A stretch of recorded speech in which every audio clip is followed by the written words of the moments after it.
чакаеш чагосьці, нібы ў сне задуменна маўкліва стаіш. Ды далоні свае на астыўшым ужо шкле, он празрыстыя гледзячы вочы дажджу халадзіць.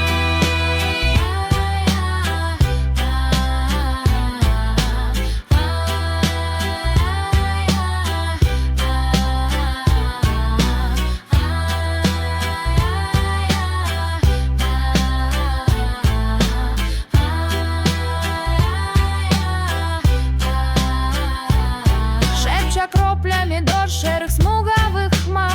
Памятаеш яго, зажурышся, схаваўшы пад грыўкай свой твар. Ды кіўнеш галавой, а сляза на шчацэ запячэ, як запал, ды прагорклую з'ядліву соль на ўкроў пакусаных вуснах пакіне твар. Каб не бачыць дажджу больш, закрыеш дрыготкай рукой.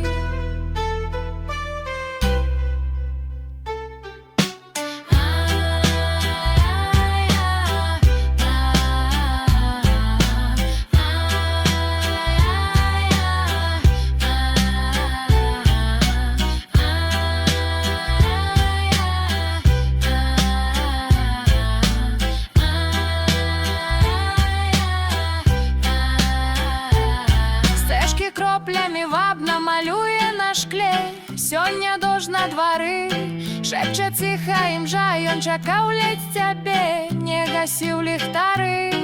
Ты чакаеш чаго ў сваім нібы сне, углядваешся ў неба ў